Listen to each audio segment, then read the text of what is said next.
Setelah lolos dari jebakan itu, Jiwoo kemudian memberitahu Mujin perihal Jung Tae yang ada di sana. Di tempat lain, Cha Gi-ho memberikan data Jiwoo kepada Pildo untuk diselidiki. Setelah itu, Pildo menanyakan apa tujuan kaptennya menghubungi Jung Tae untuk datang ke tempat itu.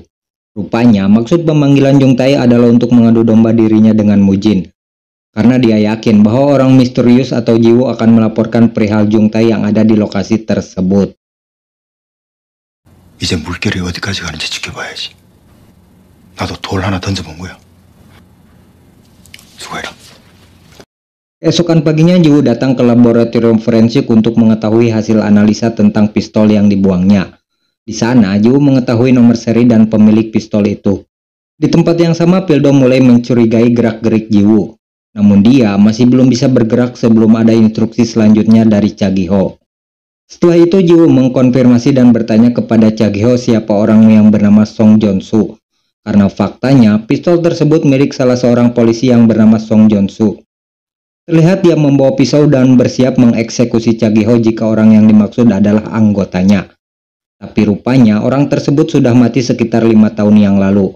Tahun tersebut bertepatan dengan tahun kematian ayah dari Jiwoo. Dengan kata lain, penyamaran Jiwoo selama ini menjadi sia-sia karena orang yang telah membunuh ayahnya ternyata telah mati juga. Dan pembunuh polisi itu adalah kelompok Dong Cheon. 마수대 들어온 지 한 달도 안 돼서 죽었어. 예전엔 내 팀에 있었다. 동전파랑 관련 있습니까? 동전파가 죽였다. Mengetahui kenyataan itu, Jiwoo kemudian mengkonfirmasi kepada Mujin tentang kebenaran yang telah terjadi. Akan tetapi, Mujin membantah kalau kelompoknya telah membunuh polisi. Semua yang dikatakan Cha Gi-ho adalah kebohongan semata. Mujin berpendapat bahwa orang tersebut kemungkinan masih hidup, namun kenyataan itu ditutupi oleh Cha Gi-ho untuk suatu kepentingan. Karena dia adalah polisi busuk di mata Mujin dan kelompoknya.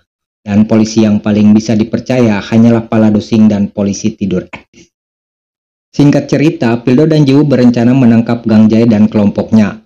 Mereka mulai menyelidiki suatu tempat yang diduga menjadi tempat persembunyian Gang Jae. Di sana mereka melihat Mengo yang sedang bertransaksi dengan seseorang.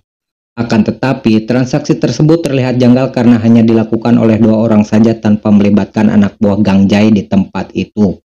Ternyata transaksi itu adalah sebuah jebakan yang sudah dipersiapkan oleh Gang Jae dan kelompoknya. Alhasil mereka pun beramai-ramai mengeroyok Jiwoo dan Pildo di sana.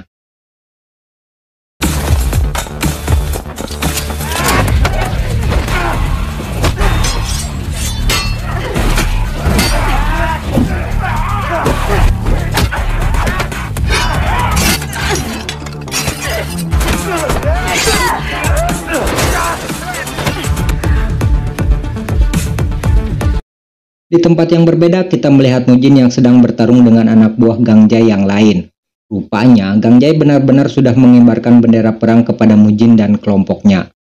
Dengan pengalaman bertarung yang sudah dipelajari dari Conor McGregor, Mujin dengan hanya seorang diri bisa mengatasi perlawanan dari anak buah Gang Jae yang begitu banyak. Sementara itu, Gang Jae dan anak buahnya berhasil menangkap Jiwoo dan Pildo.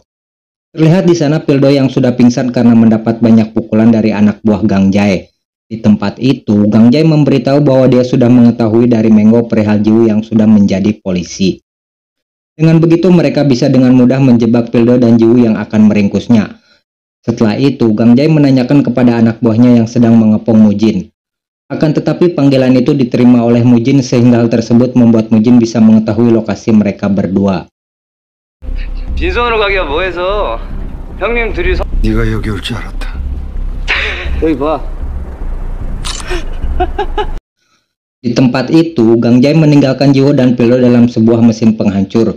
Suasana tegang jelas terlihat di tempat itu karena Jiwoo harus berpacu dengan waktu agar bisa lolos dari tempat tersebut. Beruntung, Mujin datang ke sana tempat waktu dan berhasil menabrakkan mobilnya ke mesin penghancur hingga membuat mesin itu melambat. Setelah itu, dia memutuskan untuk kabur dari sana. Melambatnya mesin belum bisa membuat keadaan di sana menjadi aman. Jiwoo harus bergegas menyelamatkan Pildo yang masih terjebak di dalam mesin. Tapi dengan kekuatan sebagai pemeran utama yang mendapat dukungan dari pas sutradara, Jiwoo berhasil dengan mudah mengeluarkan Pildo dari tempat tersebut.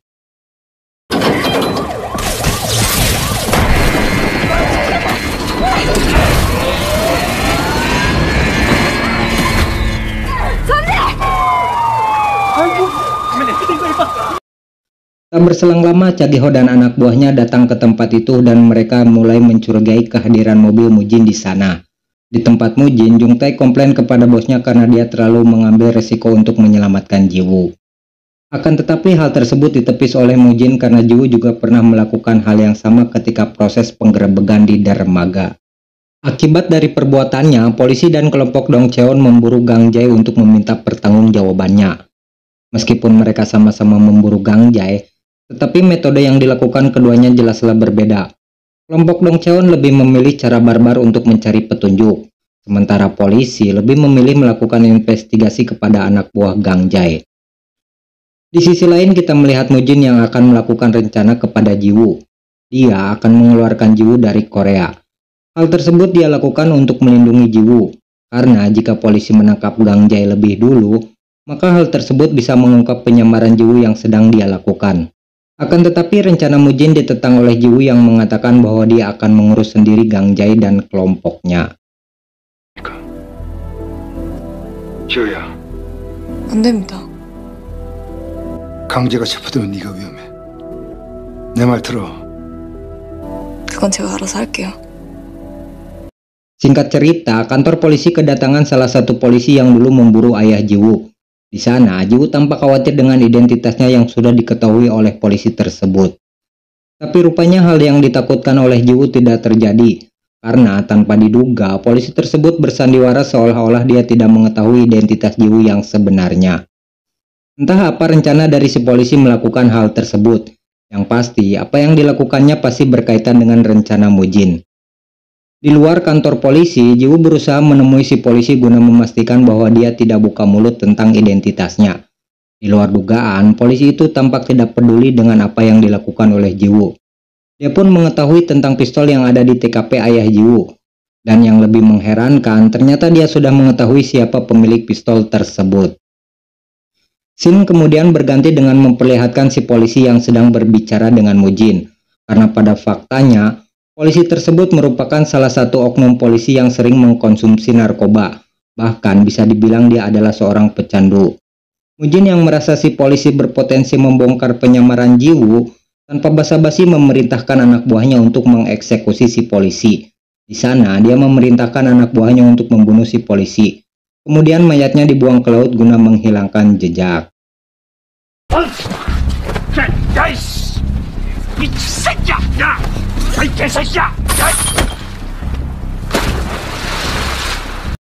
Di tempat lain, Jiwoo bergerak seorang diri untuk menangkap Gang Jae.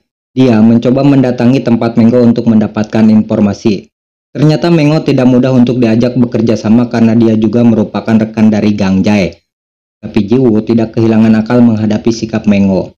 Dia mengatakan bahwa apa yang telah dilakukan oleh dirinya akan dilaporkan kepada Choi Mujin sebagai informasi yang penting. Dengan begitu, dia akan diburu oleh Mujin atas tindakannya. Menanggapi ancaman Jiwoo, Mengo sempat gemetar karena secara tidak langsung dirinya telah berani mengusik organisasi Dong Cheon dengan mengedarkan narkoba jenis baru. Di sisi lain, dia juga tidak bisa mengkhianati Gang Jae karena itu sama saja dengan bunuh diri. Pada akhirnya, Mengo dengan terpaksa memberitahu Jiwoo tempat persembunyian Gang Jae. Gang Jae sendiri berusaha menelpon polisi dan berencana akan menyerahkan dirinya. 잡게 해드릴게. 최무진 잡고 싶은 거 아니에요? Setelah mendapatkan informasi tentang Gang Jae, polisi kemudian bergerak untuk menangkapnya. Di tempat itu, tampak pula Mujin dan anak buahnya yang akan memburu Gang Jae. Tentu saja kedatangan mereka disambut dengan senjata oleh kelompok Gang Jae, sehingga bentrokan di antara mereka sudah tidak bisa dihindari lagi.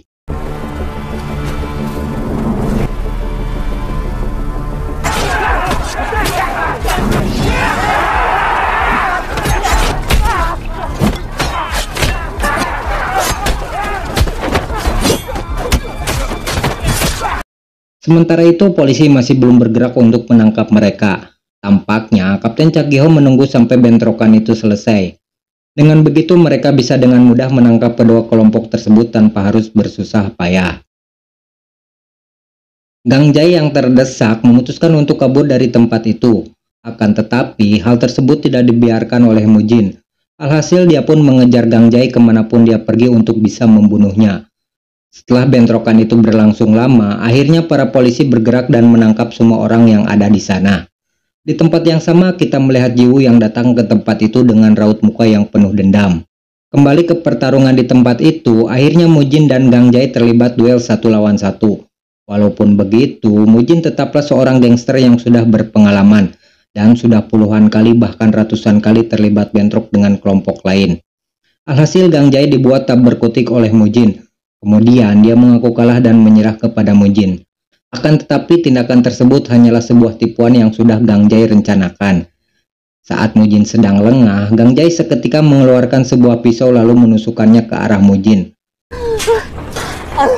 존나 멋있게 살고 싶었는데 씨발.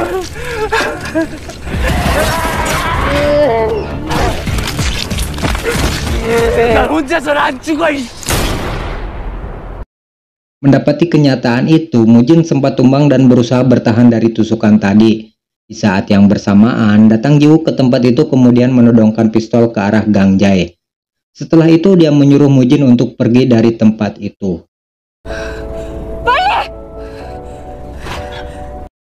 Sempat terjadi perbincangan di antara Jiwoo dan Gang Jae yang mengatakan bahwa Jiwoo adalah orang bodoh yang tidak tahu apa-apa. Entah apa maksud dari ucapan Gang Jae. Tapi yang jelas hal tersebut membuat Jiwoo emosi kepada dirinya. Dengan diliputi rasa dendam kepada Gang Jae, akhirnya Jiwoo melepaskan sebuah tembakan yang bersarang tepat di kepala Gang Jae. Dengan begitu, dia pun tumbang dan mati seketika itu juga. 너 아무것도 몰라. 야, 이 멍청한 년아. 싸워봐. 칼 버려.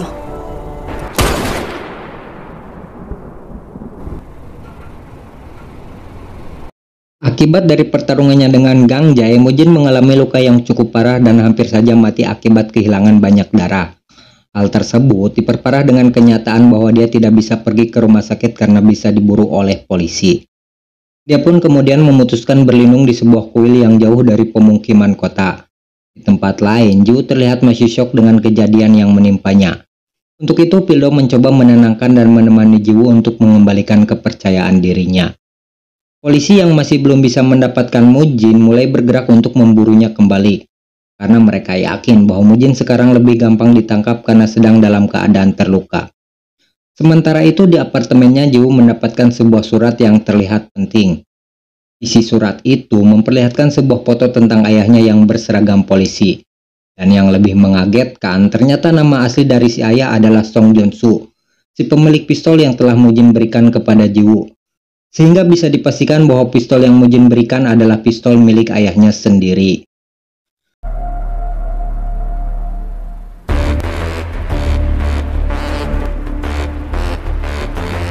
송준수가 누굽니까?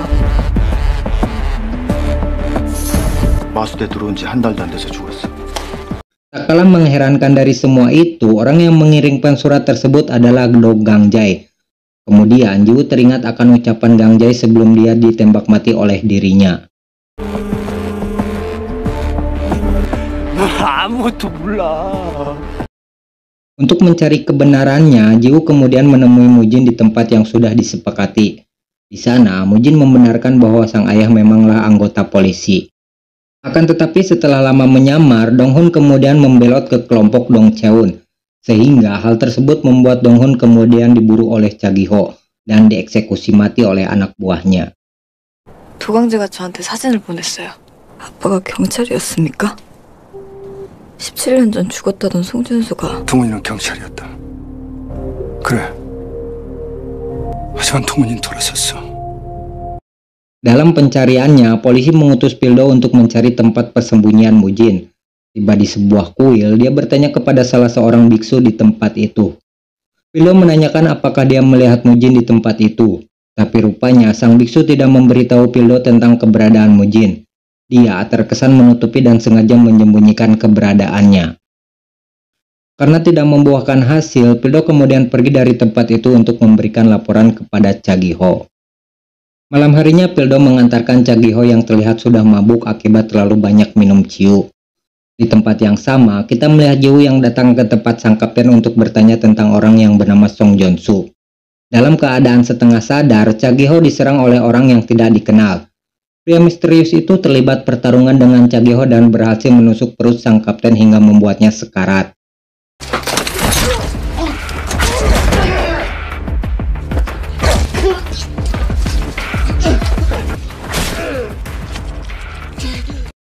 Kemudian Chagiho melepaskan sebuah tembakan hingga membuat orang tersebut kabur. Tembakan tersebut membuat Pildo kembali ke tempat Chagiho. Sementara itu Jiwo menghampiri Chagiho yang sedang sekarat.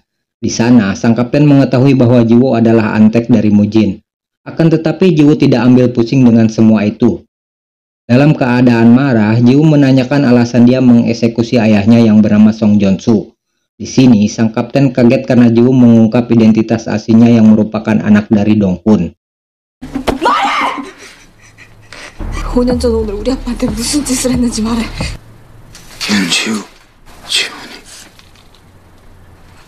Dia mengatakan bahwa selama ini Jiwo telah dimanfaatkan oleh Mujin yang telah menutupi fakta tentang ayahnya. Untuk mengungkap kebenaran tentang sang ayah, Chagiho memberikan sebuah surat yang telah dititipkan oleh Donghun untuk Jiwo jika suatu saat nanti terjadi sesuatu pada dirinya. Dan isi surat tersebut akan mengungkap semua kebenaran tentang ayahnya.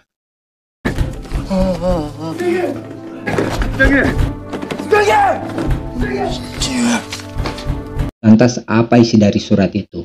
Tetap di sini saja.